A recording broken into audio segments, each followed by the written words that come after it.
Você escreve uma mensagem. Antes de enviar, lê mais uma vez, só para conferir. E alguma coisa parece errada. O tom está ansioso demais. Você apaga, reescreve, e agora ficou frio demais. Tenta de novo.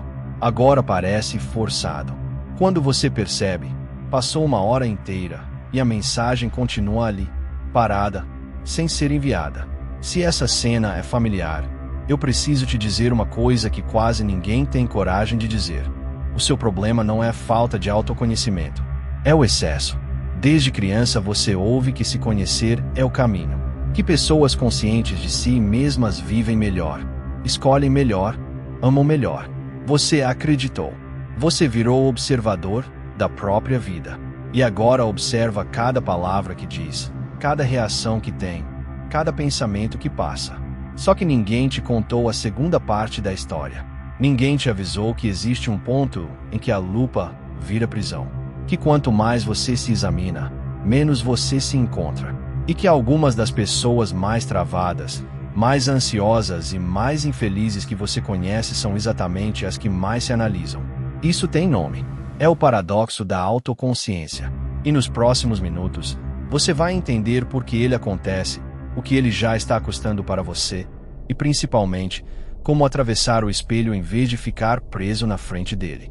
Há mais de 2000 anos, um filósofo chinês chamado Chuang Tzu acordou de um sonho e escreveu uma das perguntas mais perturbadoras da história do pensamento. Ele disse: "Sonhei que era uma borboleta, voando de flor em flor. De repente acordei, e era eu de novo. Mas agora eu não sei. Sou um homem que sonhou que era borboleta, ou uma borboleta que agora sonha que é um homem?" Durante séculos, essa pergunta foi tratada como poesia, mas ela esconde uma descoberta brutal sobre a mente humana. Preste atenção no que acontece dentro de você no exato momento em que você pergunta: quem sou eu de verdade? Nesse instante, você se divide em dois. Aparece o que pergunta, e aparece o que é examinado. Um observador e um observado. Um ator no palco e um crítico na plateia. E aqui está o detalhe que muda tudo. Nenhum dos dois é você por inteiro. A pergunta que deveria te aproximar de você mesmo cria uma distância que antes não existia. É por isso que a autoanálise demais nunca produz a sensação de chegada. Você procura, e a sensação é sempre de que o verdadeiro você está um passo atrás do espelho, sempre fora de alcance. Não é porque você procurou pouco. É porque o ato de procurar é exatamente o que afasta. A física entendeu uma versão disso no século XX. No mundo das partículas, existe um fenômeno famoso. Observar altera o observado. Uma partícula se comporta de um jeito quando ninguém está medindo, e muda de comportamento no momento em que alguém mede. Ela deixa de ser possibilidade aberta e congela numa posição única. Com a consciência humana acontece algo assustadoramente parecido. No seu estado natural, espontâneo, você simplesmente vive. Age, sentei respond, flui. Existe uma inteligência nisso, uma sabedoria que não passa pelo pensamento. Mas no momento em que você se observa, esse estado desmorona. O fluxo congela. Pense na última vez em que você estava sozinho em casa, uma música tocando, e o seu corpo começou a se mover sozinho, sem plateia, sem julgamento. Por alguns segundos, você dançou de verdade. E aí, aconteceu. Você se viu dançando. Talvez tenha cruzado com o próprio reflexo na janela. E na mesma hora o crítico entrou na sala. Você pensou: será que eu danço bem? E os movimentos ficaram duros. O ombro travou. A batida se perdeu. Fisicamente, você continuava sozinho no cômodo. Mas mentalmente, agora havia dois. Um corpo tentando dançar e um juiz tomando notas. A dança morreu ali. Não porque você dança mal, mas porque ninguém consegue fluir e se vigiar ao mesmo tempo. Essa é a regra cruel que ninguém te ensinou. Você pode agir, ou pode se observar agindo. Os dois juntos, no mesmo instante, são impossíveis. O você espontâneo e o você analítico não ocupam a mesma sala. Quando um entra, o outro sai. E é exatamente por isso que os seus melhores momentos, as melhores conversas, Os melhores dias aconteceram quando você não estava prestando atenção em si mesmo. Lembra de algum encontro, alguma noite com amigos, em que as palavras simplesmente saíam, sem filtro, sem esforço, e tudo funcionava? E lembra do momento exato em que você pensou: nossa, está indo tão bem? Pronto! Nesse segundo, você saiu da conversa e entrou no camarote. Virou o espectador da própria vida. Começou a analisar o que estava dando certo, e o que estava dando certo começou a escapar. A consciência de si é como uma lanterna num quarto cheio de vagalumes. No momento em que você acende para ver melhor, aquilo que você queria ver apaga. Então fica a pergunta que vai guiar este vídeo inteiro. Se observar demais trava, mas viver sem consciência nenhuma transforma a vida num acidente atrás do outro. Qual é a saída? Existe um ponto de equilíbrio, e ele não está onde te disseram que estava. Não está em mais análise, mais diário, mais rótulo, mais teorias sobre você mesmo. A saída passa por entender 3 coisas que este vídeo vai te mostrar. Como o excesso de autoconsciência reescreve até as suas memórias sem você perceber, quem lucra com a sua vigilância interna, e o que uma tradição de 2500 anos descobriu sobre o verdadeiro caminho para se encontrar, que é, ironicamente, o oposto exato do que o mundo moderno te vende. Porque existe uma verdade estranha esperando no final desta jornada. O verdadeiro você não é aquele que aparece quando você se examina no espelho. É aquele que aparece quando você esquece de olhar. Fica comigo até o fim. Porque entender isso pode destravar exatamente aquilo que a sua mente mais analítica passou anos tentando resolver e nunca conseguiu. E o primeiro passo é entender o mecanismo da armadilha. O teatro que se montou dentro da sua cabeça, com um ator exausto no palco e um crítico que nunca dorme na primeira fileira. Vamos entrar no teatro. De um lado, o ator. A parte de você que age, fala, sente, vive. Do outro, o crítico. A parte que assiste, avalia, corrige, pontua. A autoconsciência moderna te prometeu que, alimentando o crítico, você chegaria ao seu eu autêntico. Mas repare no truque de mágica que aconteceu no caminho. Nem o ator, nem o crítico são o seu eu autêntico. O ator é uma performance para o crítico. O crítico é um personagem que julga a performance. E o você real, aquele que existia antes da plateia interna se formar, ficou sem lugar na própria peça. A autoanálise não revela um eu escondido. Ela fabrica um eu observado, que é outra coisa. É uma versão editada, ensaiada, posada, como a diferença entre o seu rosto relaxado e o seu rosto de foto. Quanto mais você se observa, mais você conhece o personagem, e menos você encontra a pessoa. E isso vai mais fundo do que parece. Porque a vigilância interna não distorce só o seu presente. Ela reescreve o seu passado. A neurociência descobriu algo que deveria vir com o aviso na embalagem. Lembrar não é reproduzir, é reescrever. Cada vez que você acessa uma memória, ela não sai do arquivo intacta, é remontada na hora, com as peças que você tem hoje. E existe uma janela de algumas horas em que essa memória reaberta fica maleável, vulnerável, e é regravada com as emoções e as crenças do momento presente. Os cientistas chamam isso de reconsolidação. Na prática, significa que o seu passado não é uma pedra. É uma massa que as suas mãos de hoje não param de modelar. Agora junte isso com o hábito de se analisar sem parar e veja o que acontece. Pense na sua primeira grande decepção amorosa. Na época, você sabia pouco. Sabia que doía, que a pessoa se foi e que o mundo tinha perdido a cor. Anos depois, você leu sobre psicologia, aprendeu termos, teorias, estilos de apego e voltou àquela memória com as ferramentas novas. Ah, claro, ela era evitativa, eu era ansioso, minha carência afastou. Sensação boa, não é? Caso encerrado.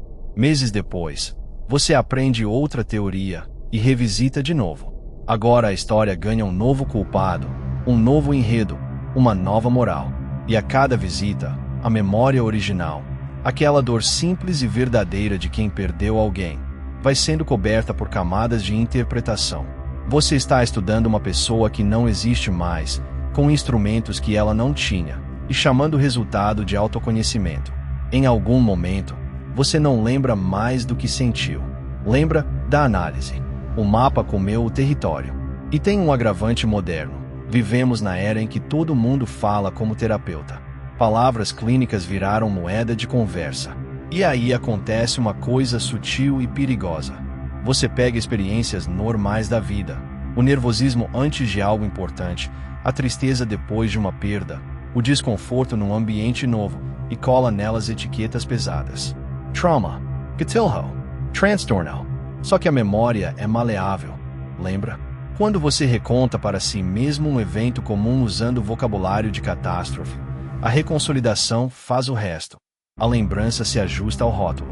Você regrava a cena com trilha sonora de filme de terror e passa a se relacionar não com o que viveu, mas com a versão editada. A etiqueta que era para te explicar como é que a te definir. Mas é quando a autoconsciência encontra a si mesma que a armadilha mostra sua forma final. Porque observar os próprios pensamentos cria um problema de espelhos infinitos. Acompanhe a espiral, degrau por degrau, e me diga se você não conhece esse lugar. Degrau 1, você percebe, estou ansioso. Até aí, tudo bem. É só uma constatação. Degrau 2, você pergunta, por que eu estou ansioso? Entrou o analista. Degrau 3, no meio da análise, surge uma suspeita. Será que analisar a ansiedade está me deixando mais ansioso? Degrau 4, agora você está pensando sobre o pensar. Estou exagerando nisso. Estou overting. Degrau 5, e então a mente dobra sobre si mesma de vez. Estou pensando demais sobre o fato de estar pensando. Demais sobre o fato de estar pensando demais. Bem-vindo ao corredor de espelhos. Cada reflexo observa o reflexo anterior, e nenhum deles é você. A saída não aparece, porque cada tentativa de sair é feita com a mesma ferramenta que constrói o corredor, mais observação. É uma armadilha cujo mecanismo de escape é o próprio gatilho. E repare que nem as práticas que deveriam te libertar escapam disso quando são feitas com essa mentalidade. Você senta para meditar, para observar os pensamentos. Mas aí começa a pensar sobre como está observando os pensamentos, e a se perguntar se está observando direito, e a observar a sua observação. Você abre um diário para processar sentimentos. Mas em algum momento percebe que está escrevendo bonito, escolhendo palavras, porque uma parte de você está escrevendo para um leitor futuro, que é você mesmo, daqui a anos, relendo. Você não está mais processando o sentimento. Está curando uma exposição sobre ele. O crítico invadiu até o confessionário. E aqui está a ironia mais cruel de todas. As pessoas mais comprometidas com o autoconhecimento são as maiores vítimas desse mecanismo. Quanto mais dedicada é a sua vigilância, mais grossa é a parede de vidro entre você e a sua própria vida. Você nunca está na experiência. Está sempre um degrau acima dela, narrando, avaliando, conferindo. Vive tudo com legenda e comentário do diretor.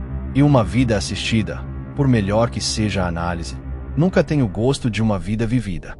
Se você chegou até aqui com um nó no estômago, reconhecendo cada degrau dessa espiral, respira. O diagnóstico é a parte fácil, e ele não termina em você. Porque a próxima pergunta é a que quase ninguém faz. Se a hiperconsciência trava tanto, por que o mundo inteiro insiste em te empurrar para dentro dela? Quem ganha com você acordado às 3 da manhã, repassando conversas e corrigindo a própria personalidade? A resposta tem nome, tem endereço e movimenta bilhões. É para lá que a gente vai agora. Antes de falar de quem lucra, você precisa ver o tamanho real do custo. Porque a hiperconsciência não cobra só em ansiedade. Ela cobra em vida não vivida. Volte comigo para a escola. Lembra daquele colega que falava alto, fazia piada no meio da aula e de alguma forma escapava de tudo? Ele não era o mais inteligente, nem o mais preparado, mas as portas se abriam para ele. Enquanto isso, você, que pensava 2 vezes antes de levantar a mão, trabalhava o dobro para receber metade do reconhecimento. Anos depois, você entende o segredo dele, e ele é quase ofensivo de tão simples. Ele não se observava. Não existia crítico interno na primeira fileira. Ele errava, tropeçava, falava bobagem, e seguia no ritmo da vida, porque nenhuma parte dele ficava para trás repassando a cena. A espontaneidade que você chamava de irresponsabilidade era, na prática, uma vantagem competitiva. Pessoas sem autovigilância parecem mais confiantes, mais carismáticas, mais autênticas, por um único motivo: ninguém está atrapalhando o fluxo delas. Existe até uma versão científica disso. Você já ouviu falar do efeito Dunning-Kruger? Pessoas incompetentes superestimam a própria capacidade, porque falta a elas justamente a consciência dos próprios limites. Todo mundo ri dessa parte, mas quase ninguém fala do outro lado do efeito, o lado que talvez descreva você. Pessoas competentes, conscientes demais dos próprios limites, paralisadas por essa consciência. O incompetent confiante age, era, aprende, avanca. O competente hiperconsciente prevê cada erro possível, sente o peso de cada risco e fica parado. Na prática, a ignorância dele funciona melhor que a sua lucidez. Não porque o mundo seja justo, mas porque o mundo responde a movimento, não a mérito silencioso. Veja como isso se desenrola numa cena real. Você está num evento, e o palestrante fala exatamente da área em que você tem experiência. Um pensamento surge: eu deveria ir lá falar com ele. E aí, a máquina liga.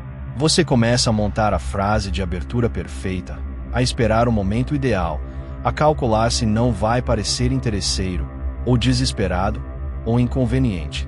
Enquanto isso, um rapaz qualquer levanta a mão e faz uma pergunta meio boba. Você pensa, que pergunta fraca. Mas o palestrante responde, pergunta o nome dele, agradece. E no fim, quando o rapaz vai se apresentar, já não é um estranho. Eles trocam contato. Você, com o dobro da bagagem, vai embora com a frase perfeita ainda na cabeça, intacta, inútil. A pessoa livre de autovigilância tropeça, mas dança no ritmo da vida. A pessoa hiperconsciente planeja cada passo com tanta perfeição que, quando decide dançar, a música já acabou. E o custo mais profundo vem depois, quando a análise vira identidade. Funciona assim. Você sentia um desconforto que não entendia. Aí aprendeu o nome dele, ansiedade. E por um momento, nomear foi um alívio. Finalmente aquilo tinha forma. Mas aí, sem perceber, você atravessou uma linha invisível. Parou de ser alguém que sente ansiedade e virou um ansioso. O rótulo deixou de ser descrição e virou personagem. Agora, cada friozinho na barriga confirma a narrativa. Convidaram você para um evento que você adoraria. Você recusa antes de sentir qualquer coisa, porque pessoas ansiosas não curtem esse tipo de lugar. A profecia se cumpre sozinha, e cada cumprimento a fortalece. O rótulo que era mapa virou cerca. E isso acontece com qualquer etiqueta que você colhe com força suficiente. Eu não sou de exatas. Decidido aos 15 anos por causa de 2 notas baixas, fecha portas pelos próximos 50. Eu sou introvertido, vira licença para nunca mais se testar. Eu tenho trauma disso, vira o centro gravitacional de uma personalidade inteira. E o detalhe trágico, você muda. O ser humano é fluido. Quem você é hoje não é quem você era há 5 anos. Mas o rótulo não muda junto. Você segue carregando a certidão de uma pessoa que já não existe e recusando, em nome dela, a vida da pessoa que você se tornou. Agora sim, a pergunta do milhão: quem lucra com tudo isso? Porque olhe em volta. Você não desenvolveu essa vigilância interna sozinho. Você foi treinado. Cada propaganda que você viu na vida tem a mesma estrutura invisível. Primeiro te entrega um defeito, depois te vende a solução. Seu rosto não está bom, use isto. Seu carro está velho, troque. Sua produtividade está baixa, assine. Sua vida está sem propósito, compre o curso. O modelo de negócio mais lucrativo do mundo moderno é fabricar inadequação. E a matéria-prima dessa indústria é exatamente a sua atenção voltada para dentro, procurando o que está errado. Uma pessoa satisfeita, presente, que simplesmente vive, é um desastre comercial. Ela não rola a tela às 3 da manhã. Não compara. Não compra a versão premium de si mesma. A indústria da autoajuda entendeu isso e deu um passo além do creme anti-rugas. Parou de vender produtos e passou a vender o seu próprio potencial de volta para você. O seu eu ideal sempre é um curso de distância, há um método, há uma mentoria, há um aplicativo com assinatura mensal. Pense no absurdo, cobrar em mensalidade para você se aceitar. E como a satisfação mataria o negócio, o jogo é calibrado para você nunca chegar.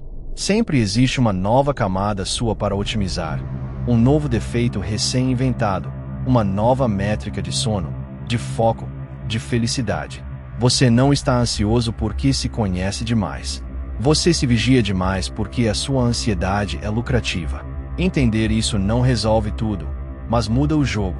Pela primeira vez, você percebe que boa parte da voz do crítico interno nem é sua. Foi instalada. E se foi instalada, pode ser desinstalada. Talvez o primeiro ato de verdadeira consciência não seja se analisar mais fundo, e sim levantar os olhos e perguntar: quem está cobrando ingresso para esse teatro dentro da minha cabeça? Quando você se recusa a pagar, o espetáculo perde a graça.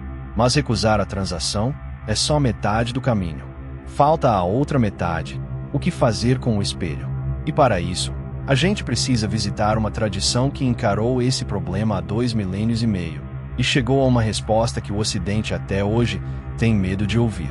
Toda a nossa cultura de autoconhecimento nasce de uma frase gravada na pedra de um templo grego: conhece-te a ti mesmo. Sócrates transformou isso em missão de vida, e o Ocidente inteiro foi atrás. A premissa é sedutora.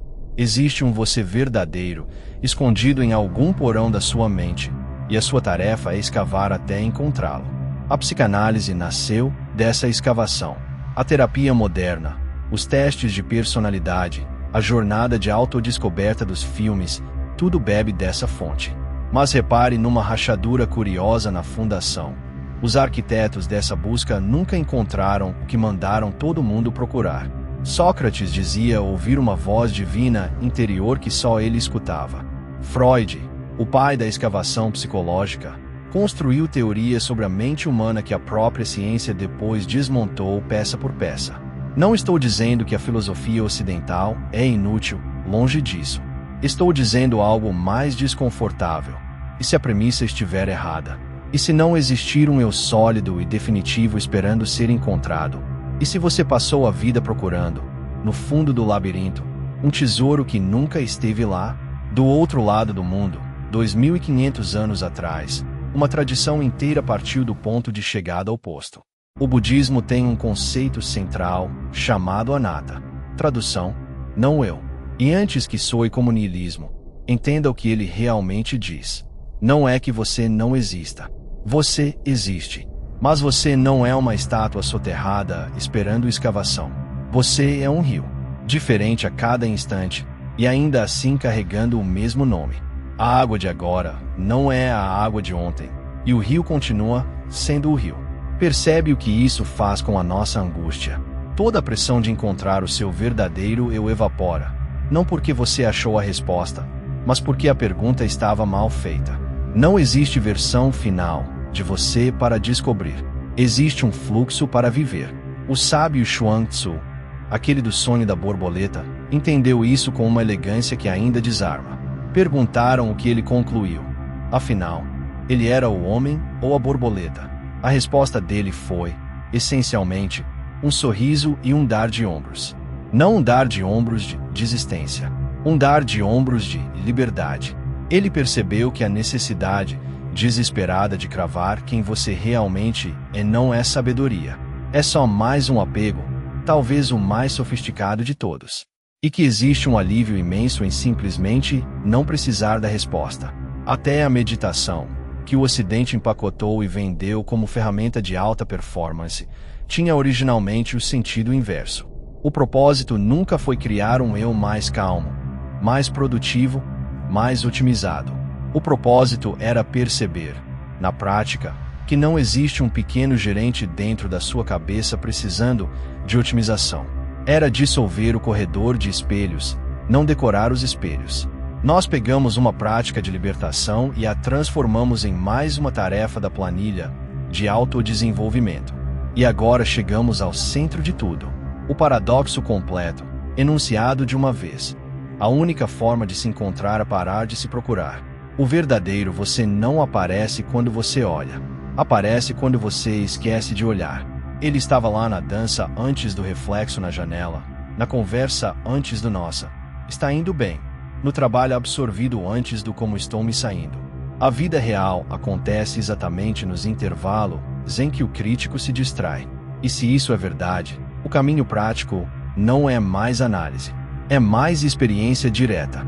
Deixa eu ser concreto sobre o que fazer com tudo isso a partir de amanhã. Primeiro, inverta a ordem que te ensinaram. Haja primeiro, entenda depois. A clareza que você está esperando encontrar pensando, só chega agindo. Você não pensa até virar alguém que faz. Você faz até se tornar alguém que entende. A mensagem boa é a enviada, não a perfeita. Segundo, quando se pegar no corredor de espelhos, não tente sair pensando. Pensar é o corredor. Saia pelo corpo. Levante, ande, lave uma louça, sinta o chão no pé. A atenção que vai para o mundo é a atenção que sai da vigilância. O ruminar não se vence no argumento, se vence na presença. Terceiro, desconfie de todo rótulo que você usa para se descrever, principalmente dos que começam com "eu sou assim". Troque o "eu sou ansioso" por "estou sentindo ansiedade agora". Parece detalhe de linguagem. Não é. Um é identidade, prisão perpétua. O outro é clima, e clima passa. Quarto, escolha uma coisa por dia para experimentar, sem narração. Um café sem celular, uma caminhada sem podcast, uma conversa sem ensaiar a próxima frase. Não para virar monge, para lembrar o gosto que a vida tem quando não vem com legenda. E quinto, talvez o mais importante, pare de financiar a guerra contra você mesmo. Quando vier o impulso de consumir mais um conteúdo sobre como consertar a sua personalidade, pergunte: isso está me ensinando a viver, ou me lembrando de que estou quebrado? Porque você não está quebrado. Você está superanalisado. São coisas diferentes, com tratamentos opostos. A consciência de si é como o sal. A dose certa dá sabor à vida. O excesso mata a comida. Você não precisa de menos inteligência, menos sensibilidade, menos percepção. Precisa apenas apontar essa lente extraordinária para fora com mais frequência. Para o mundo, para as pessoas, para o trabalho que só você pode fazer. O observador dentro de você sempre vai existir. A questão é se ele vai ser o diretor do filme ou um consultor ocasional. No fim, a borboleta de Chuang Tzu guarda o segredo inteiro. Ele não descobriu se era homem ou borboleta, e morreu em paz. Porque enquanto todos procuravam a resposta, ele percebeu que a vida acontece no voo, não no interrogatório. Se este vídeo tocou exatamente naquilo que você vive, escreve nos comentários: o espelho. Vou saber que você atravessou. E se você quer continuar estudando as ideias que explicam a mente humana sem anestesia e sem venda de fórmula mágica, se inscreve no canal e ativa o sino. O próximo vídeo já está esperando por você. Agora fecha esta aba, escolhe uma coisa pequena e vai fazer sem se assistir fazendo. O espelho fica bem sozinho.